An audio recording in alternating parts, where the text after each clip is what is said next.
Be me. Wake up, take a shit, get out of bed. Water doesn't work. Electricity too. Should post on /k/ with my phone. Eat a tin of Dean's over crackers and go out for another day of wage cucking. WTF.jpg. Apartment complex is surrounded by a literal jungle. My neighbor Nguyen comes out shortly after me and sees this shit. Great guy. We have pet names for each other. I call him Win, he calls me cunt. Win asks me if I'm seeing what he's seeing. Welcome to the ricefields.jpg. He tells me to fuck myself. Suddenly, we both start gagging as some disgusting smell hits us. It smells like a pack of fucking niggers gang banging a page in a designated shitting street. Concur with Win's assessment. Suddenly, Win starts screaming what the fuck before running back into his apartment. Hear something in the jungle. Sounds like something is sizzling. Look at what Win was staring at. .jpg. It's a big ovoid mass of pink 10 feet in length and 7 feet in height. 20 spider legs, 14 cockroach legs, 3 tiger paws, 11 human legs, and a bunch of chitinous wings stick out of the thing. It has a massive gaping mouth that takes up most of its torso. Its tongue is made of human hands with slugs replacing the fingers while the teeth are the heads of random animals and people. Can't get a good look, but they all look like they're having the time of their lives. It touches a nearby tree on accident while walking towards us. Watch as the tree turns black and starts sizzling before melting into black goop. Fuck this shit him out.jpg. Run inside, get hack and start blasting. Next door Win is blasting at the freak with his shotgun. Chunks of meat fly off the freak, but it doesn't even seem to care that we're firing at it.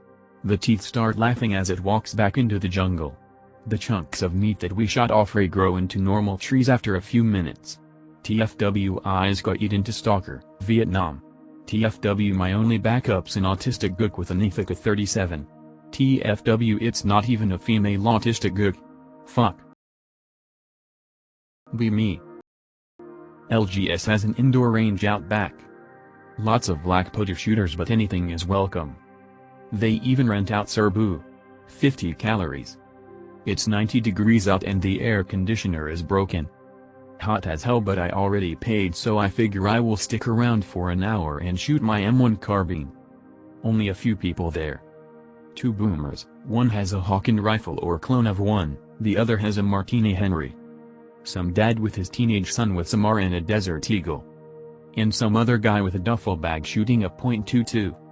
Smoke everywhere from the 2 boomers. Feel like I'm on the front line alongside Napoleon, or in a shitty bar full of bikers. Teenager coughing up a storm but his dad still tries to explain that the Deagle is gas operated to him. Hear the kid ask what gas does it use? And the dad farts loudly. Kid pukes in a garbage can then they leave. After they leave the guy with the duffel bag looks around and puts his .22 away then reaches into the duffel bag. He pulls out a fucking HK-51, and loads it. Pic related is me and the rose face looking at each other when we realize we are gonna die in an explosion when all the black putter residue ignites from the muzzle flash. Ro runs to him. He fires.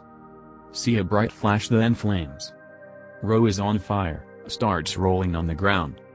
The fire starter panics and goes for the extinguisher, while the boomers watch somehow unscathed. Extinguisher isn't working. I panic because of the screaming Ro. Start pissing on the Ro, everyone looks at me like I'm insane. He stopped moving. Fire department shows up. They see fire and immediately start flooding the range full blast with their fire hose. Made segregation protests in the 60s look like a fucking joke. See the stream of water moving towards me, try to run. Too late, take the oppressive water in the face, immense pressure equal to that of a semi hitting a bear at 90 miles per hour. My neck snaps and I die instantly the next day.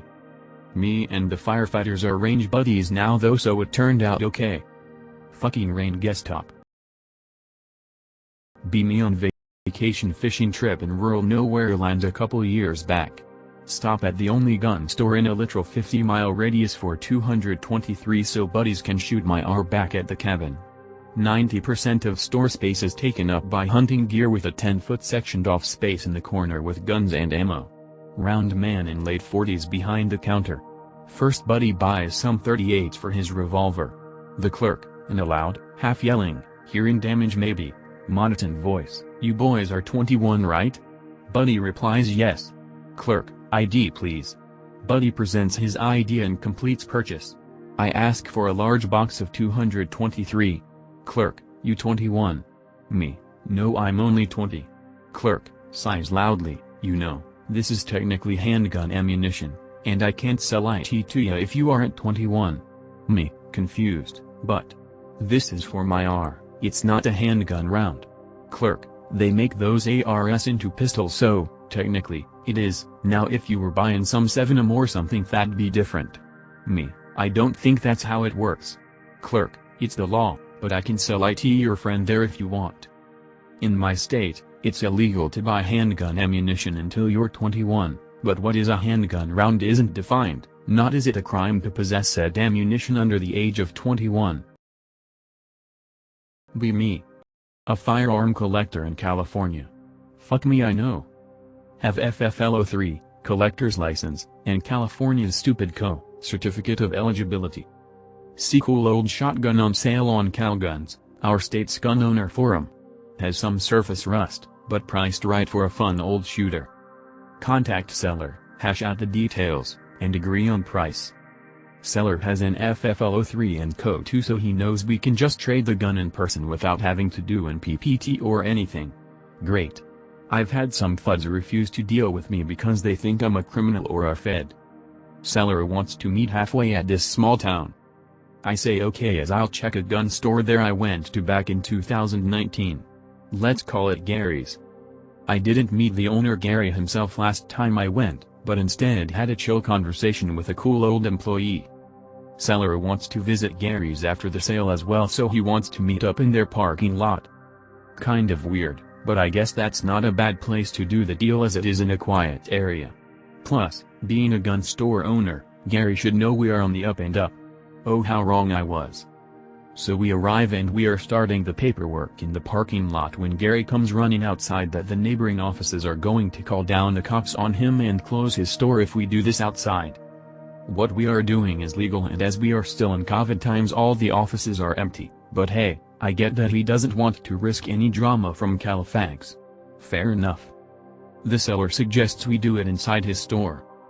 Gary reluctantly agrees.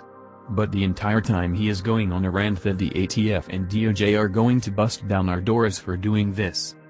We are trying to fill out the paperwork between ourselves, taking turns trying to explain that we both have FFL03s and COs and that this is a C&R shotgun. Therefore it's totally legal. Candid. Be me. Go to make toast and cheese. Start drink vodka. Burn back of bread. Fuck. Put cheese on. Put back in grill. Hear bubbling. Cheese gone all weird. Check cheese, fucking less fat shit. Pepper pepper pepper. Eat toast and cheese. Lips out tingly. Feeling funny, only drank half bottle of vodka but feel funnier than that. I don't like this guys, it feels weird. That's pretty strange good sir. Volcel pill. Told this story before but. Be me. Few years back. You and I party with buddy. We both go to bar with a few girls he kinda knows. One girl is clearly into me. We all go back to her place. Drunk af. You can sleep in my bed, anon. Tee-hee. Okay. Wav. In bed, plastered, spooning this chick, ass in my dick. Get up to piss. Go back to bed, say goodnight, roll over and snooze. Still a virgin to this day. No regret. Know your worth, kings. Be me. Black low-income high school student living in Chirac ghetto. Deal some white girl and Molly before going to college. Feature in my niggas rap music video. Above average in STEM, but nothing special. Get scholarship and admittance in a top STEM university in computer science and engineering. QSM an oppressed low-income minority, first-generation college student. Get low grades in my programs but manage to pass most of my classes with C's and B, get some F's and D's too. Start working in a major defense company as a coder because of affirmative action. Have to code and test programs for guidance of some advanced missiles, some of which will be launched from the F-35. My code is buggy and I don't care about testing it well. I don't get fired because I'm a minority. My code errors cause massive problems on the weapons during tests, and they get delayed by 2-3 years and require tens of millions worth of reworks. I'd also fuck America, they deserve it for slavery and killing and MLK and anti-black police brutality. And your white taxpayer dollars are at work. Be me. Head to town LGS for ammo. Walk in and chat with my guy behind the counter. Ask for 12 gauge. Sorry non, we're out for about 2 weeks. Dude walks up behind me. Young dad and his son. Asks if I needed 12 gauge. He offers me 8 boxes of federal slugs for free. He just sold his 12 gauge and forgot about the ammo. Just gave a stranger it for free. Whoever you are, king, I'll pass on the kindness next chance I get. Be me. Buy fish. Bring home fish and start scaling, gutting it in the sink. Roommates complain about smell. They call the barracks manager. Barracks manager makes me get rid of fish and clean my room. Spend an hour or 2 cleaning room. Still smells like fish. Barracks manager called in again, threatens to tell first sergeant. Keep cleaning but the smell won't go away. What do I do, bro?